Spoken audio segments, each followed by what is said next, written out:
Hey, it's Dave Chilton, the Wealthy Barber and former Dragon on Dragon's Den. Welcome to the Wealthy Barber podcast, where we'll be hosting some of the top minds in the world of personal finance. Yes, that's to balance me out.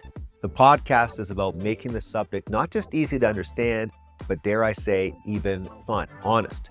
Whether you're trying to fund your retirement, figure out how to build a down payment, save for your kids' education, manage debts, whatever, we'll be here to help you do it. Before we jump in, a quick but important note: nothing we discuss here should be taken as investment advice. We don't know you and your personal financial situation, so we're not here to tell you where specifically to put your investment dollars. We're here to educate, get you thinking, and we hope entertain. But please do your own research and/or consult with your financial advisor before taking any action. Hey, it's Dave Chilton, the Wealthy Barber Podcast. We are the hottest podcast in the land, literally. This podcast is on fire in terms of number of viewers, growth, the whole shebang. So thank you again. I'm excited about today. I've got an old friend. He and I worked together 30 years ago the first time, and then a few times since, Mike Lipkin. I'm going to tell you some background info, and it's a little bit of a different introduction. Mike is a tremendous investor. In fact, I think you could argue among all the people I know, he's probably put up the best track record. His official training is not in investing, by the way. He does have a BCom from University of Johannesburg in South Africa. He's advertising background. He's a very sharp guy, but investing is not his background. But much before I did, he spotted opportunity in the tech stocks in the US, the network effect, the marginal cost of zero, et cetera. He was ahead of the curve. These things are all understood now, but he got him back involved literally 30 years ago. But more interesting to me is he never sold. So you can imagine building a portfolio of the big tech names and never selling, how spectacularly well he's done, but he's not here to talk about that. Then some of you know him because he's an outstanding motivational speaker, one of the best in the country. I've seen him many times. He captivates his audiences, great turns of phrases, great humor, really is impactful. He gets you thinking, but he's not here to talk about that.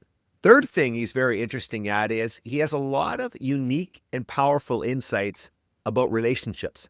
I've had a chance to speak to him about relationships a few times over the years. He's been married for 44 years, and his wife on occasion still speaks to him. But he is not here to talk about that. Why do I have Mike on the show? Because he is very knowledgeable about the psychology of retirement and what can go right, what can go wrong. We may branch into those other subjects too. And there's a lot of people on this who are experts, but I have found that his tips, his thoughts over the years have matched up extremely well to the experiences I've seen my friends go through. He has a good instinct for which one of these theories out there really, again, in real life are happening and how to deal with all of the challenges and so on and so forth. So Mike, welcome to the podcast. Dave, thank you so much. And look, that's probably one of the best introductions I've ever received. You know, I'm good at investing. I'm not going to talk about that. I'm good at speaking. I'm not going to talk about that. I'm good at relationships. I'm not going to talk about that. We are going to talk about retirement that I don't know that much about, which is what's going to make this a really special conversation. You may not know that much officially, but again, the insights you've shared have been very good. And I think you've transitioned a lot of your motivational material to what's going to continue to work for people as they leave the workforce, enter retirement. So we'll jump into that in a second. And again, I want to repeat something I said earlier. I'm being low key when I say Mike has been a good investor. I really don't know anybody who's put up the numbers Mike has investing. He really has. I always say, our audience, you can't outperform the market. It's almost impossible. But a key word there is almost. He has outperformed the market. And again, he's stuck with those stocks. So let's jump into retirement by this challenging and a bit awkward introduction. You've talked openly about dealing with some depression challenges in your life, and I believe that spurred you on to doing some research about how often you see depression in retirement. Go ahead and run with that. Dave, what a great way to introduce me, because, you know, when people ask me why I'm always motivated, because my standard response when people ask me how I am, I go, outstanding. And they go, how can you always be outstanding? And I go, look, I attend all my own motivational seminars. That's why I'm motivated. But Dave, let me tell you, I became a motivational speaker to heal myself, because back in 1989, I was in Canada. I was doing really well. I was working at a big ad agency, Ogilvy and Mather, and we had a beautiful house up in Thornhill. My wife saw another house that she wanted. So because I was still naive at that point when it come to buying houses, we bought a house without selling, which of course is the cardinal sin.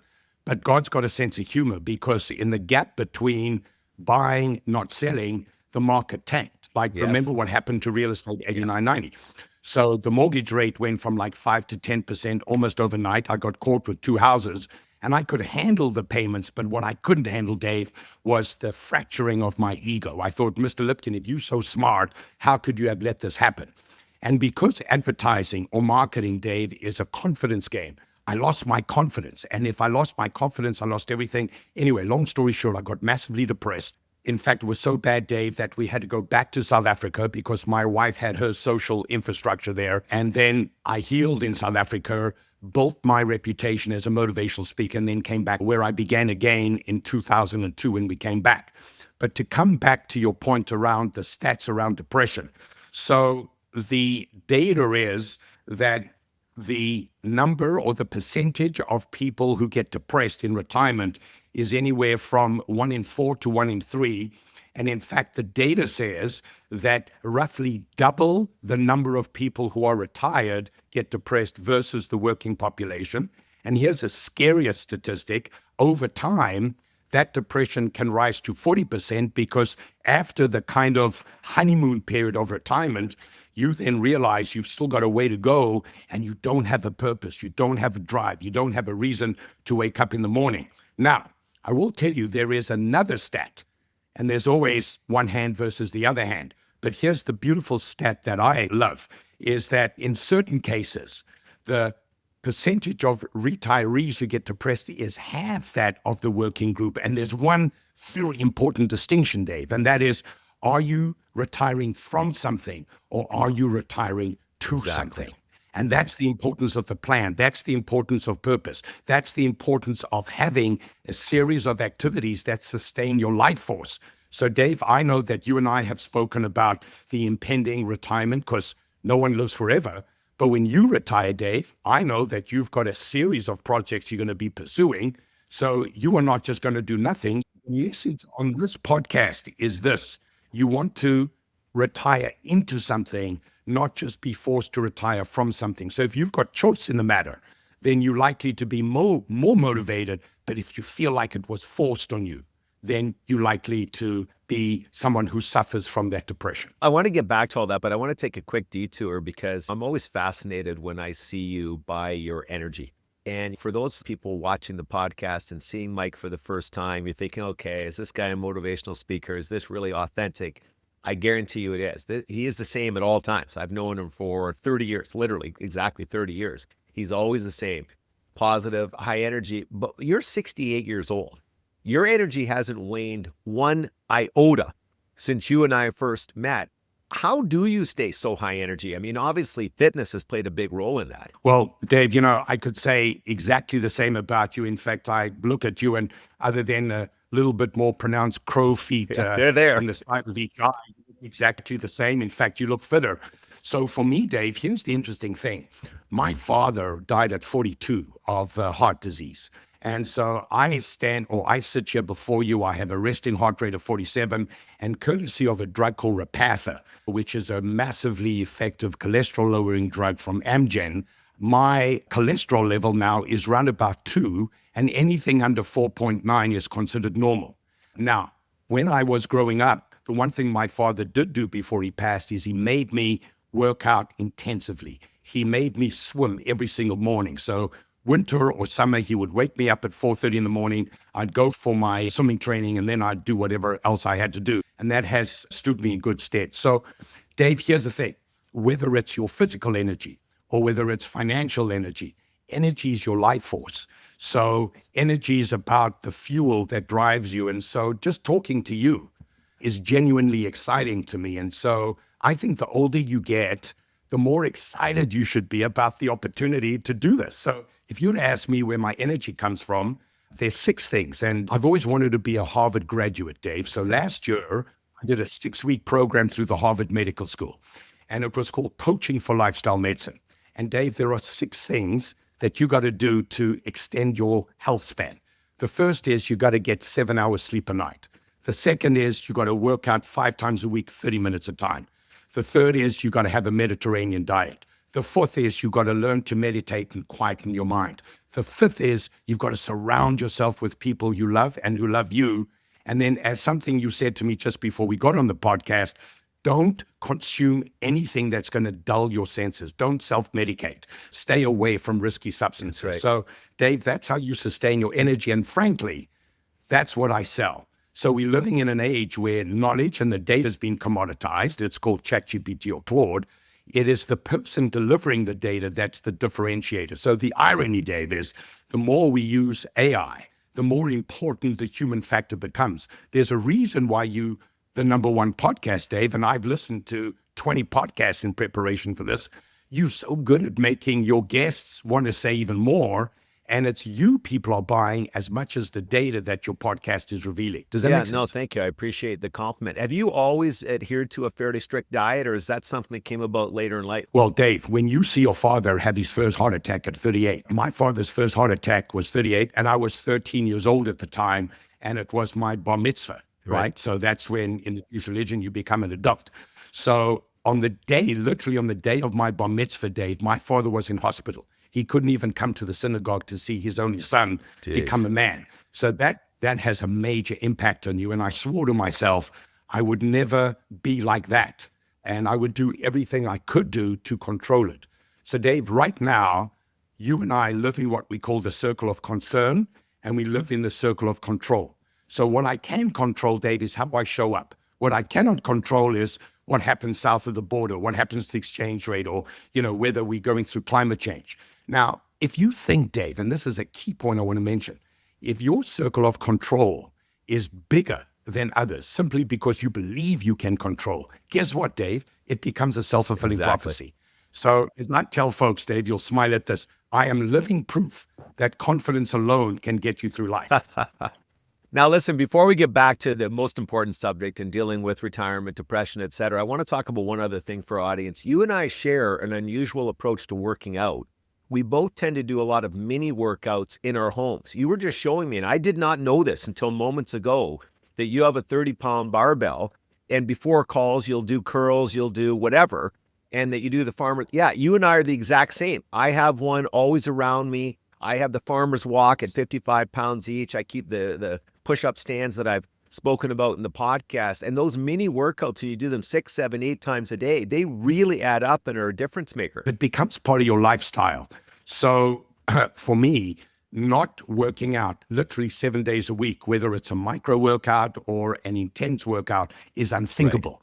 Because by the end of the day, I've got so much going on in my head that without the exertion of effort, or should we say the exorcism of all the demons in my head that I can only get from working out intensely, without that, then I don't sleep. And you and I both know that if you don't sleep, the next day is not going to go well.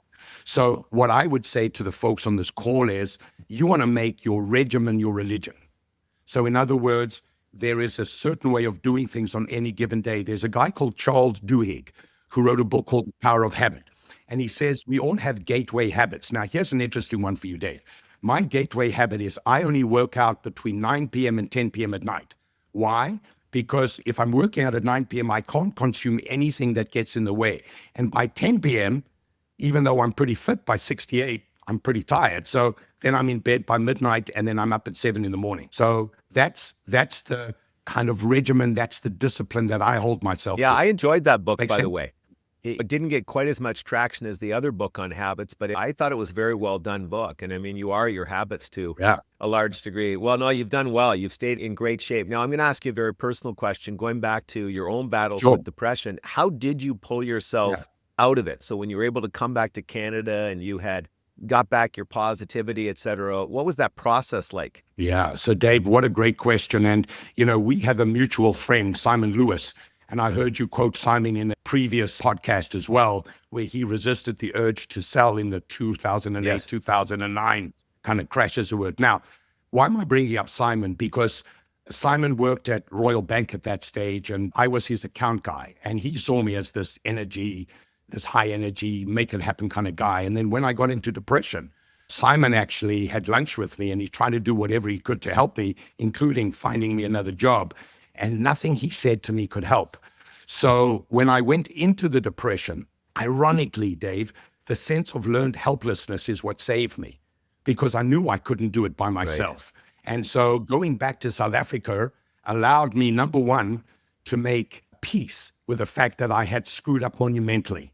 So my ego had no chance anymore, because when you go back to your own country, you know that you've messed up.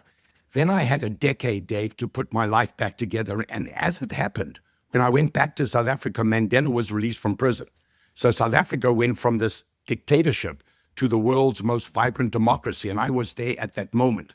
And so as suddenly as it descended on me, it then evaporated, and then I found my purpose again. Now, Dave, why am I telling you all of that? Because I came back to Canada in 2002. I was already 40 years old, and no one knew who I was. No one cared what had happened like 11 years before. And so it was beautiful, because at the age of 42, I was a blank canvas. And no one remembered that I'd messed up. So people get kind of wrapped around their own axle, because they think when people wake up in the morning, they're thinking about them.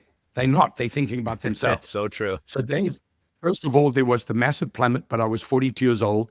I found my purpose again, decided to come back to Canada, recalibrated myself, and I aligned myself with a great research company called the Environics Research Group, which is a very well-known research group. And one of the biggest, and my business partner is a wonderful guy called Michael Adams. Now, Michael is 10 years older than me, but Michael is probably the youngest 78 or 79-year-old you'll ever find. And I said to him, Michael, I can take your data and turn it into narratives, and we can have some fun and make some money together. And all he said to me was this, David. He said, well, that sounds good, but I have a strict rule not to go into business with someone until we've had lunch. So we had lunch together. We signed the proverbial back of a napkin, and I've been in business with him now since 2002. Well, good for you. You can notice when you're listening carefully to your answers that purpose is a word that continues to come up. And we're going to get back to the retirement situation right now and how a lot of people lose their purpose. And as you know, a lot of the data says that men, I'm not trying to be against men here, but men tend to struggle even more with retirement on the depression front than women do. And maybe they've identified themselves in some instances more by their career, and therefore they feel they've lost their purpose. Is that, in your mind, the biggest key? You've got to continue to add value. You can't just, in essence, even be doing nonstop hobbies. You've got to add value. Dave, 100%. Now, one of the reasons why men suffer from depression at sometimes twice the rate of women, especially at that old age, is they're not great at building social networks. True. They're not great at forming relationships. And Dave, men somehow feel they've got to sort it out themselves. They've got to feel, man, I can handle this, and I shouldn't have to ask for help, whereas women tend to do that very easily. That's number one. Number two, Dave, and I look at you. I look how much work goes into this podcast, and I know you've got a range of other projects. You haven't chosen comfort, and I don't want to choose comfort. In fact, if I have a mantra, Dave, it's impact over comfort. Interesting. Now, I designed my life that I can continue doing this because a lot of what I do, Dave, is coaching. And what I'm seeing right now with the advent of AI is that we're all neophytes. We're all experiencing AI. So there's a great combination of age and experience with the novelty of this technology. So irrespective of your age, you've got to become a master of AI because that gives you the material from which to work. But my intention, as I look at the next 20 years, to become an elder, but not elderly. Now, that's well said, and I couldn't agree with you more. Going back to your retirement observations, we've talked about how personal growth remains an important component of retirement. I just mentioned in a previous podcast that my father is big into this. He thinks if you go into retirement, even if you're doing fun things, you've got hobbies, unless you're pushing yourself, coming out of your comfort zone to grow, you're in trouble. And a story I tell about him, because I think it's so illuminating, when he was 85, he took lessons on how to chip better in golf, but he wasn't golfing anymore. But he said, I don't want to die a bad chipper. And so he went and took chipping lessons. He's very much into how do you get better at something. He's not like that with everything, but he'll pick one or two or three things. I think for a lot of people in retirement, they stop being that way. Dave, that's exactly right. And I'll give you two neuroscience facts here, because I wrote a book 2 years ago with a noted psychiatrist called Dr. Diane McIntosh. And the first is, when we come out of the womb, Dave, we are our genetics, our DNA. That's the raw material. But Dave, what we do with our genetics is called epigenetics. So after this call, Dave, you and I will be different people than before this call, because simply engaging in this never before done event. You've never spoken to me before in this format. I've never spoken to you. My brain is making new connections, and that's called neuroplasticity. That's right. So the great thing about human beings is that our brain has the capacity to keep on evolving and changing depending on how we challenge it. So here's my message to anyone listening, Dave, and that is this: your mind and your brain expands in direct proportion to the challenges you set it. So what I love right now is anytime I'm in a crisis, the first response is one of alarm, right? Because that's my lizard brain going, uh-oh, this is going to be challenging. But then my neocortex kicks in and I go, hang on a second. If I can resolve this, then I'm going to expand my brain. I'm going to develop a new skill. I'm going to become more valuable to the folks around me. And Dave, I kid you not, I end up saying, God, thank you for this crisis. Because as the saying goes, a crisis is a terrible thing to waste. So I think the older we get, the more intentional we need to become, training ourselves in new skills, finding new opportunities for our brain to engage in this neuroplasticity and evolve and grow. You've done a great job, again, of staying in shape and keeping your energy high. And I think one of the things I push a lot of friends to do is that exact thing, because then you have the energy to take advantage of these types of opportunities, and a new challenge comes along and you push yourself always to leave your comfort zone. When you are not in good shape and you are letting yourself get older at too quick a pace, it becomes tough. You don't have those reserves to pull on. Well, you know, Dave, at the start of this call, just before we went live, I mentioned that I was quite impressed with your shirt. And I say this because, Dave, you are the quintessential Peter Pan. I mean, you're a guy who has designed his life so that you could live it on your terms. You've designed your life so you get joy from it, and it hasn't always been easy. And a lot of people would look at you and go, how come this guy lives by himself? And how come he does this? And how come he does that? Because that's your code, Dave. Now, I say this to you because I look at you, and you and Rob Lowe share something in common. You don't seem to age. Well, I'll take that comparison. Thank you. But Dave, let me say this. So my nightmare is that you meet me at any moment and you go, ooh, he's out of shape. I can see he used to be in shape. Oh, but now he's gone soft. So someone gave me this quote, David. I've never forgotten it. As you age, you get the face you deserve. Interesting. So how many folks do you know who were incredibly good looking in their teens and their 20s and their 30s, and then they overdid the good stuff? And by the way, expensive wine will take its toll on you as cheap bourbon. So over time, either you become better looking or you grow into yourself, or you tend to reveal the neglect that you've put yourself through. So I always want to be someone, and I'll give you this quote, Dave, I want to be the reason why people believe in their own ability to age gracefully. In fact, one of my favorite commercials is for Durex. Not that I use them these days, but there's a great commercial. In fact, it's a billboard, and it said, grow old disgracefully. That's very funny. About maybe 10 years ago, I was invited to a wedding and was single at the time. And the people inviting me said, we have someone we want you to sit with, kind of a setup. And I got there and she was 96. And it was one of the best quasi dates of my life in that we had so much fun. But she was telling me that she had just learned French over the last 3 years. She started when she was 93 and she learned it. She put her Walkman on her ears and walked backward around the high school track. So every day she would go for an hour walking backwards because she'd heard that was very good for muscle control, mind, etc., while simultaneously learning French. I'm not surprised that she was still happy and outgoing and at a wedding and having fun because she was pushing herself to grow, to learn, to leave her comfort zone, all those things you're talking about. You know, at the end of the day, Dave, I think that you want to be a reason why other people's lives are enriched. That's so right. In business, Dave, there's something called the Net Promoter Score, where everyone is familiar with the question that says, based on your experience with Dave Chilton, would you recommend Dave Chilton to your friends or family, right? And if you get a 9 or a 10, that's a promoter. If you get 0 to 6, that's a detractor. And the Net Promoter Score is the percentage of promoters minus the percentage of detractors. The point that Fred Reichel makes, Dave, is that anything south of a 9 out of 10 now is a failure in this environment. So you want to get as many promoters as you want or as you can, but then he makes this point. He said that you and I are in the business of enriching other people's lives. So when someone says, listen to The Wealthy Barber or read The Wealthy Barber, Dave, it's because you've enriched their life and they want to enrich somebody else's life. That's why they're recommending you. So the older I get, the more I'm focused on enriching people's lives. And trust me, Dave, I'm not a pure good Samaritan. I'm selfless for selfish reasons. Right. I know if I bring you tremendous value, I'm going to invoke the law of reciprocation. Sure.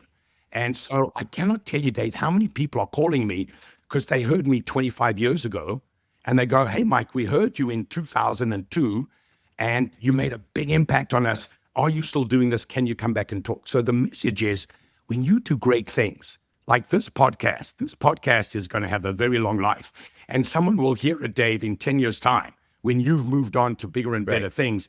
And they will still want to talk to you or me because of something they took away from this time we're spending together. I gave a speech recently, and the fellow said, we had you speak in 1990, and now here we are bringing you back in 20 and 26. We're so excited to have you again. I said, how excited can you be? You waited 36 years. I'm not sure you can be that excited. When you look at mistakes people are making in retirement, and you and I talked a little bit before going on air, some people isolate themselves. I have found that this doesn't get discussed in books, but in real life, my male friends in particular often really struggle in the winter. Some seasonal disorder sets in, but they're also taken away in many instances. My friends golf, for example, and that's their social connection. They don't get it through other means. Do you see that at all? And what are some ways they can pull themselves out of that? Yeah, really, really great point. So one of my dear friends and colleagues is a wonderful guy called Kim Yost, who used to be the president or the CEO of the Brick. And then he went to the US, became CEO of Art Van, a major furniture chain there. And then they had a private equity buyout. He made himself some money. He's now living out in BC. But he said to me, he said, Mike, my world went from being like a watermelon to a raisin, because he found himself, he lives on Bear Mountain, just on Victoria Island. And he said what he missed immediately was the vibrancy buzz. And the adrenaline and the dopamine, the buzz. Exactly. So he went through 6 months of having to come to terms with that. And now, Dave, what he's doing is, together with his wife, they've got a small business where they sell in what they call life chests, which is, containers that you can put your life in, but with great design and great themes to it. He's creating a series of stories that he's trying to sell to Disney as comics for adults. He's also involved with a number of businesses specifically in his region. And so he's gone from being this larger than life figure with big business to making a difference with a range of small businesses. So he's got his purpose back. He's got his connection back. But Dave, once again, he's chosen impact over comfort. And I think the big mistake people make is they go, hey, my whole life I've worked and now I don't want to work. But I think what we realize, Dave, is that work equals purpose, work equals contribution, and also work equals learning. Right. So oftentimes we're forced to learn in the work situation. And then when we retire, we go, okay, I can sit back and now I'm just going to enjoy the fruits of my labor. But very, very quickly, the human brain says, I need the challenge. Now, Dave, the problem is this: if you wait too long, that muscle atrophies. Right. And then you've got to work even harder. So when astronauts come back from outer space, they've lost a huge amount of their muscle mass because there's no resistance in outer space. So if there's one takeaway that I'd ask folks to take with them into retirement is, what are you going to do that's going to provide that resistance, that's going to keep developing your mental muscle? I think those are bang on points. And, my father was interesting on that front in that he took too big a gap. So he was a workaholic, high school principal, superintendent, then back into the schools. When he retired, he thought, I'm going to do nothing for a year or two. And I thought, okay. Well, it didn't work out very well. First off, my mother hated having him around that much. Like, she really did. They had a good relationship. She hated having him there that much. But also the atrophy did set in. And he had a little trouble jump-starting things after that. To his credit, he fought through it, ended up teaching English as a second language, teaching bridge, and getting involved in things that added value, gave him purpose, socially connected through a number of them as well. But you're right. Every month that he didn't push himself, it became tougher to get off the mat and get going again. So absolutely. How do you find that passion? how do you sustain that passion? And one of the things that I believe is curiosity is the fuel of youth. I still get the Globe and Mail delivered to me every morning. I'm old school in that regard. Yeah, I love the physical paper. I love the physical paper. I love the smell of it. I love the feel of it. I love the ink on my fingers. All of it. And so on the weekend, I read the Wall Street Journal. I read the Globe. I read the Star. I read the Financial Times. I read Barron's. I read IBD. And I read it cover to cover, and I'll spend 5 or 6 hours. And inevitably, Dave, there's going to be an article that I find exceptionally interesting. So here's my message, Dave, and it's a very simple phrase. Stay in the arena. Don't leave the arena. Because if you leave the arena, then you're not in the game. So whatever it takes for you to stay in the game, great. Now, you may want to change the game. So, Dave, the truth is, when I came to Canada, it took me a couple years, and then I was like the flavor of the decade. Right. And I was doing, I remember, Dave, so you'll smile at this, in October 2018, I did 22 talks in 1 month. Oh my gosh, that's crazy. Right? And I did well over 100 that year, well over 100. But now I'm not, the new shiny thing. And so I'm transitioning from being that in the spotlight keynote speaker to being the manager player or the coach player. And I'm very happy to be the coach.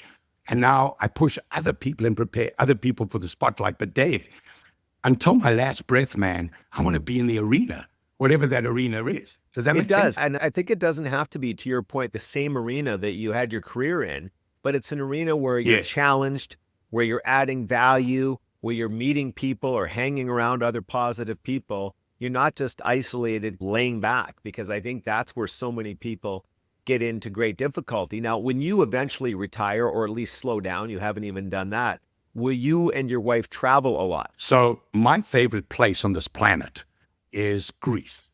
And the cool thing about Greece is there are 300 islands you can go to. So even at the height of summer, you can choose an island where it ain't that crowded.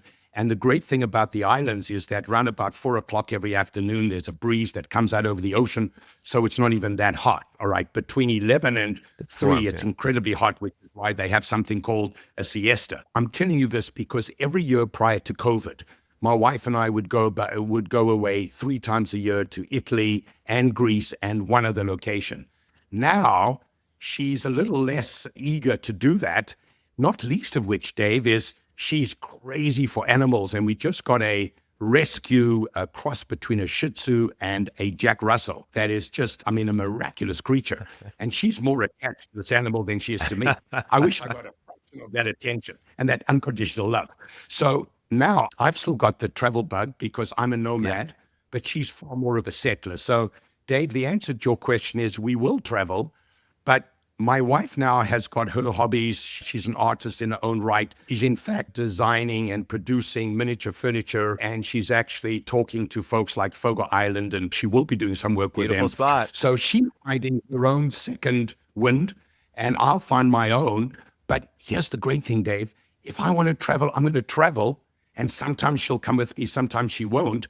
But we 2 independent spirits who are going to lead our own lives, and every now and then they'll intersect. And the bottom line, Dave, is, at least 200 or 250 nights a year, we will sleep in the same room, in the same bed. We may even spoon. Now, that's too much information. With the dog. Yeah, there'll be the 3 of you.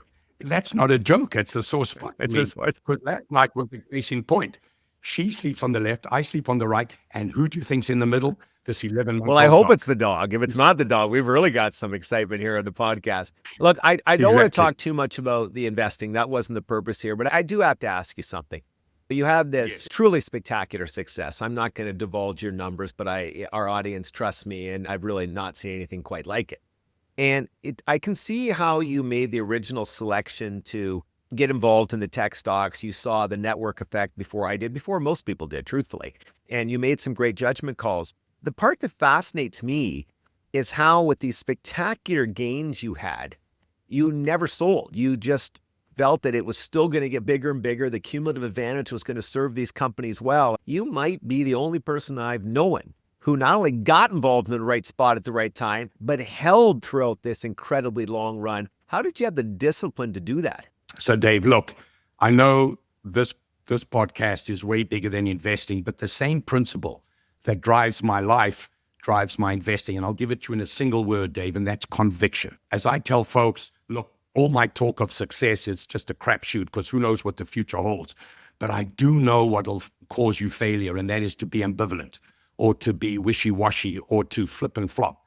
So back in 2002, when I came to Canada, I had some money that I'd got out of South Africa. I had some cash, and I fell in love with Apple. Well, all the way back in 1984 when they launched the brand new Mac. Yeah. Remember that commercial? Why 1984 is not like 1984. And I fell in love with it over the years. And then Apple became crucial to me because it removed technology as a barrier. You know, I'm not a technocrat, I'm a techno peasant. Right. And so Apple made it super easy. So I had enormous conviction in Apple and, in fact, in Steve Jobs. So, Dave, I bought Apple back in 2002, and I put a huge amount of my money into that at $20 a share. And it closed last night at 305, 306, and I bought a lot. Yeah.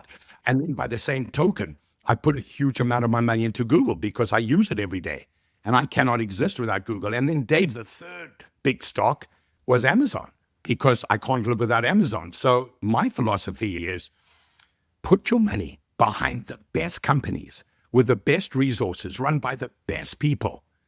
Because if anything happens to an Apple, Google, or Amazon, well, God help us all.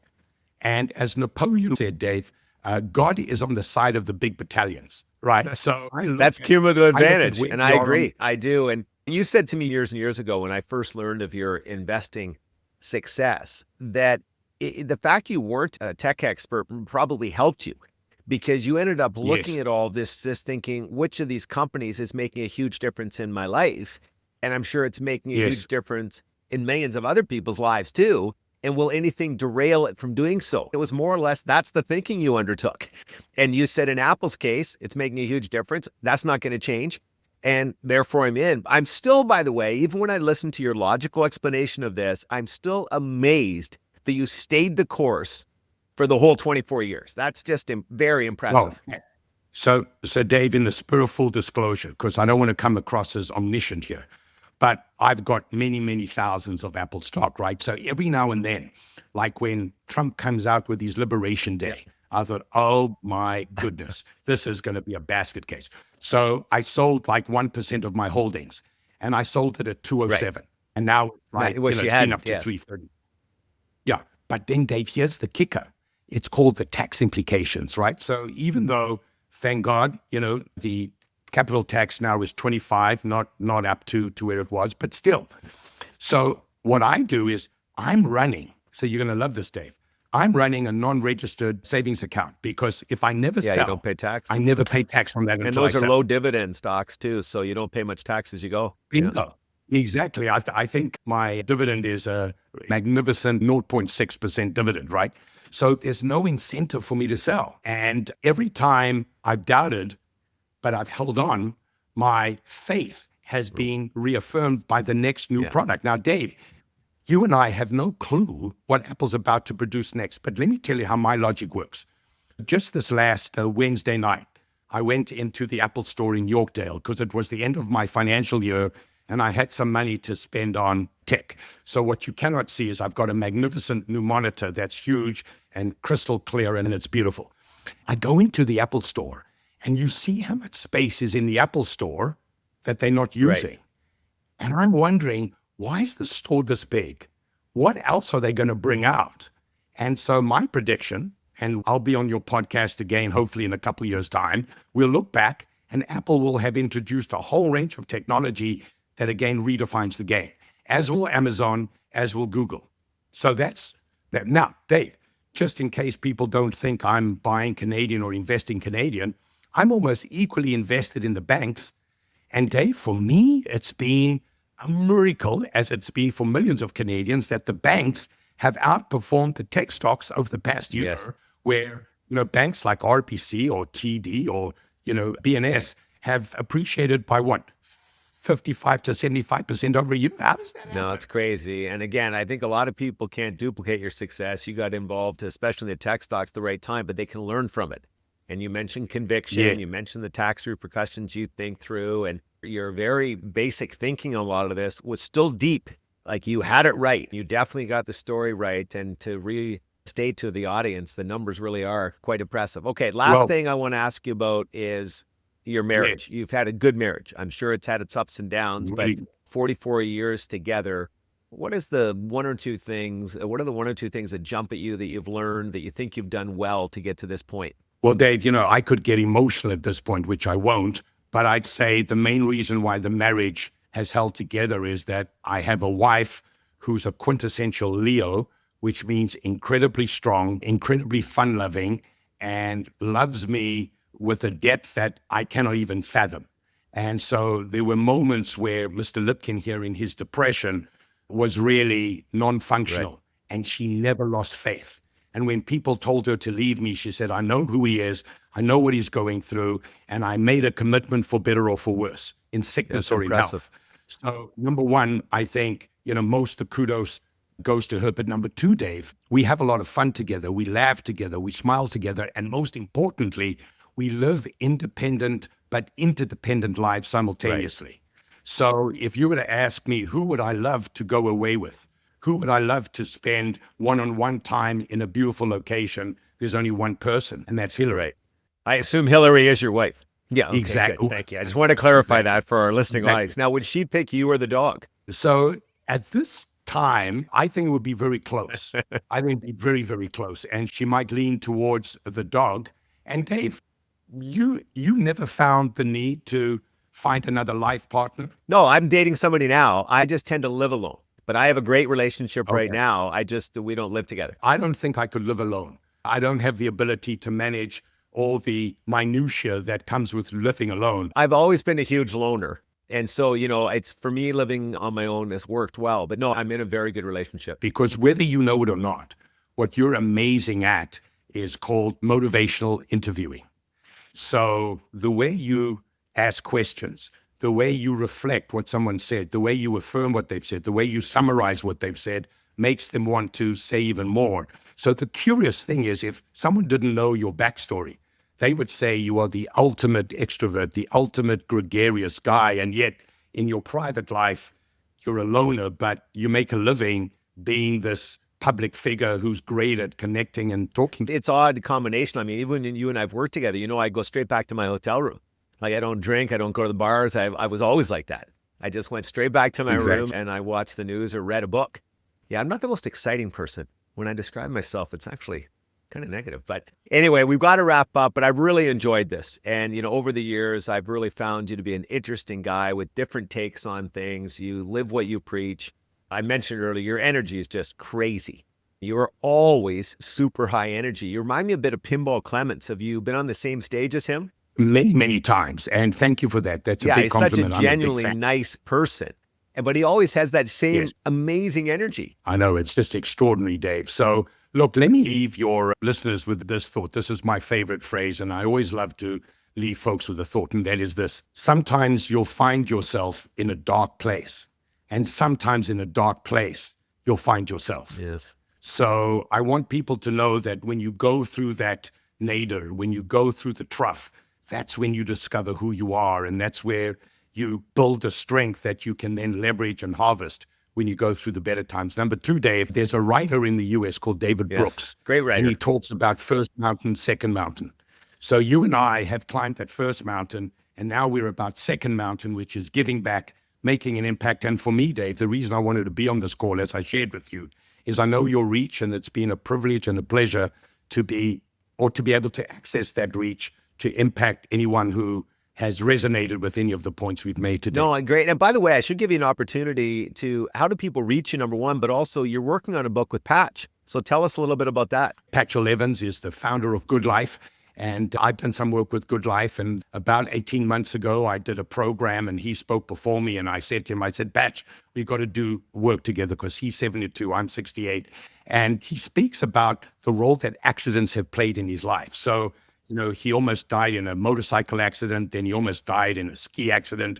He's got a daughter who's deeply autistic. He got early onset arthritis. And of course, he's gone through the natural process of aging. And so we've created a book together, Dave, and it's called By Accident on Purpose. So what are the ways that you can prepare for the inevitable accident What are the ways you can handle the accident? But then, Dave, most importantly, how do you turn that accident into purpose? So think of the great speakers, think of the great writers. To a large extent, they harvest their lived experience to share lessons with others. So that's the book. It's being published by Page Two, and it will be out in the first quarter of 2027. Well, Jesse and the people at Page Two are great, and Patch obviously know them is, well. an incredible business story. I mean, remember, he achieved all that success in one of the toughest industries. He went in one of the toughest industries and not only survived, but thrived. So full credit to him, and wonderful story. And listen, it's been a pleasure having you on. I've really enjoyed it. But before we wrap up, I need the big line. I mean, when I used to see you speak, you would lift the audience up, talking about how you can't get too comfortable. You've got to take some risks. And you would say, fortune Favors the bold. I mean, the bold. No, I loved you say that. You delivered that perfectly, and you're a very gifted speaker. So listen, Mike, it was a pleasure having you on, and let's cross paths again soon. Dave, it's been an absolute pleasure. Thank you so much. And I look forward to listening to this because I know it's going to motivate me. Oh, that's good. Be well.